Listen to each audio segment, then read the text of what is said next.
Hi everyone, this is Jim. Welcome to this Blitz chess postmortem video. This is a postmortem of my Blitz chess game number 89 where I was black and I played the Sicilian defense. So let's check that out. The opening book, I'm going to leave the engine on in this game.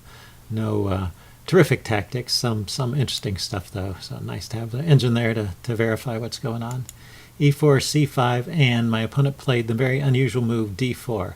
So knight F3 is the typical move going into open Sicilian territory. Knight c3 and c3 are the principal alternatives. So d4, a very rare move. And it's safe to go ahead and take that pawn. Queen takes back, and then even now, probably knight f3 is a better move, so we can take back with the knight at least. But queen takes d4, and then I develop the knight here, kicking the queen, and queen e3 is the most common move here. Also queen all the way back to d1 or queen to a4. But he played queen to d2, and now we're out of the opening book, and so we'll just leave the notation tab on. And also notice the engine thinks that black is completely equalized due to white's time wasting opening there, but the a6 maybe gives back a little bit of that, but you see the game stays about even for many moves here, and we're just developing our pieces. And now thinks knight d5 was a mistake, and I should follow up with knight e5. Okay, that's attacking that bishop. Yeah, that's an interesting idea. I kind of wanted to go after that bishop later, but right now I didn't feel like that bishop was much of a threat, just sort of sitting there. Yeah, it's an interesting idea. Or knight takes d5, take, and then knight e5. So that's the engine's idea, the best way to play it. I just castle here, and he plays knight f3. And we get back after a few moves to a position which is basically even once again. And these moves here are a bit time wasting. And in fact, that knight move is probably a mistake. But you see, none of these, this advantage of when it's a fraction of a pawn here does not mean a whole lot. You can't win a game with an advantage like that usually. So basically we're coming along pretty even here. And it's interesting that I totally missed. Let's see, when did that happen? Yeah, when the knight retreats, this bishop and queen are threatening to take my h-pawn here, the pawn on h6, and I totally missed that. And the engine thinks it's not really worth bothering about. The reason it's not worth bothering about is because when the bishop takes this pawn, it leaves the b pawn undefended. And that's the tactical point I missed during the game. So after rook c8, this is still okay. After bishop takes h6, it's okay. But I should play bishop takes b2.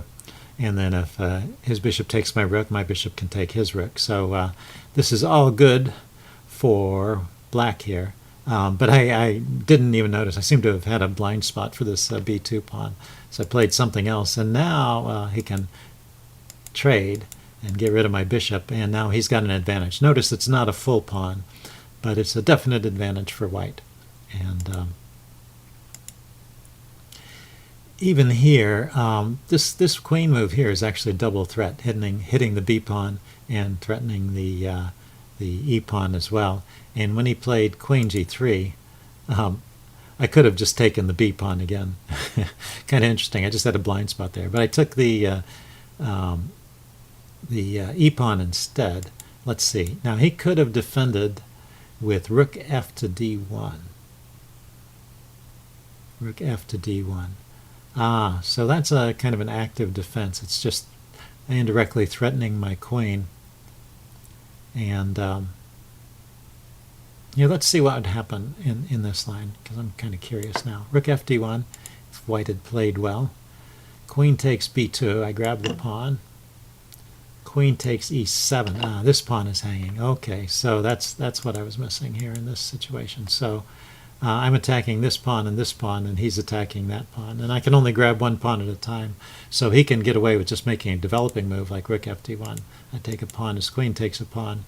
And then what? Bishop c6, the bishop is under attack. And then rook a to b1, chasing my queen away. And what's the material? 1, 2, 3, 4, 5, 6. 2, 3, 4, 5. Yeah, he still stays a pawn up, and his overall advantage is about half a pawn.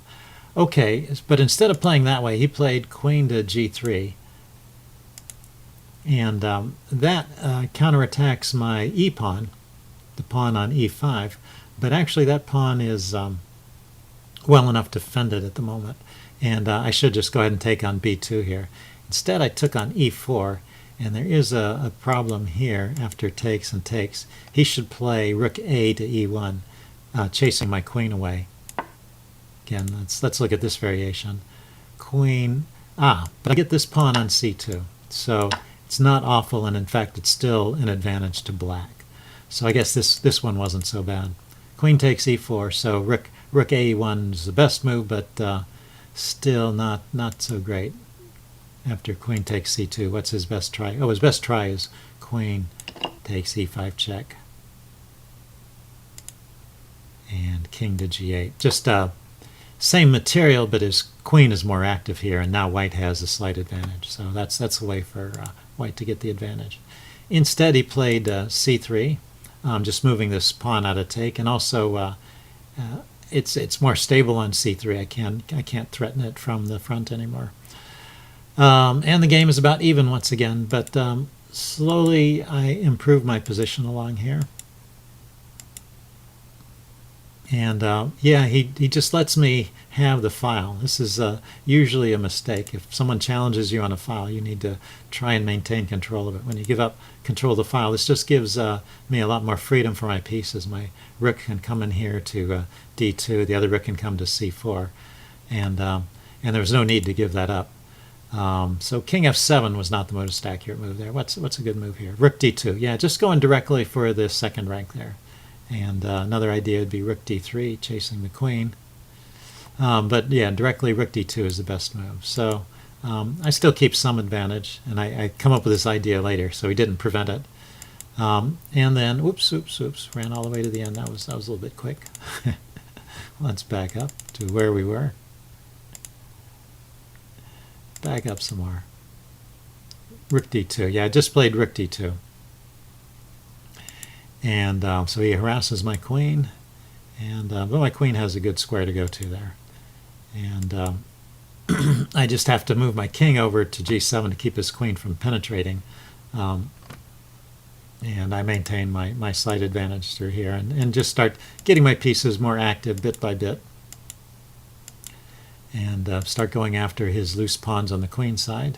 So he lets me have one pawn here. And then that move h4, yeah, that's a definite mistake. I'm threatening to take this pawn on c3, and so he needs to get something going. The computer recommends rook d8, and this is something I was a little bit afraid of. If he can get to the 8th rank here, it's a bit dangerous for me. And also rook d7 is an idea too, but after rook d7 it looks like I can go ahead and take. Now this is an interesting line. Rook d7,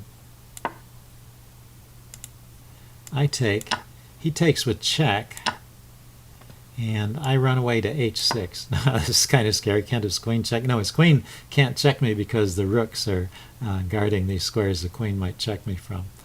So he plays f3, I guess, to protect his queen, which is being harassed. And I'm slightly better here. Well, more than slightly better. I have a winning advantage here. So interesting. So even with rook d7 and chasing my king around, it's black still has a good position here. But h4 is a definite mistake. And after this, he's just giving up another pawn, and this is just losing. And I keep my advantage the rest of the way through. I trade off and get down to a pawn endgame. And he moves his king in the wrong direction. King back to g1. He needs to be as aggressive as possible. The computer's recommending g3 or g4. But moving the king back to g1, I don't think that's the right idea. And as his king slowly wanders around, I can make progress with my pawns. And starting here, I've just got a winning advantage. You see, it suddenly jumped up to -10, so that's the computer can see me getting a queen, is what that means. It's funny though, right here, I didn't play the most precise move. It's interesting that I saw that his king was coming to this square, and it wasn't particularly great for me. You know, that helps him set up a blockade. And I eventually sacked a pawn to get around this problem. But I can stop his king from coming there by playing g5. And I thought about it, but I thought he could just take. But I failed to notice, of course. I take back with the king, and now I'm controlling these squares, and the king still can't get to this square. So he's got to give way, and then I come forward, and there's just no stopping me. Coming around this way, I guess, is the most precise way to round up that pawn. The king has no squares that can protect this pawn anymore. It's recommending king e2, which just gives it up, or g4, which gives it up a different way. Okay, so that's the g5 is the simplest way to win this position. I played king h5, and after he comes forward to do the blockade, I have to sack a pawn to chase his king out of there. But this is good enough to win too. He can't get back and defend his pawn in time.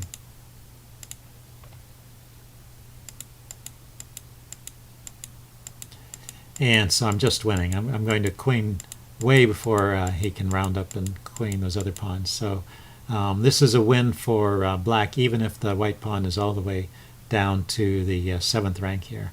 And of course it's nowhere near that. So we just play out the last few moves here. I have to bring my king over to mate.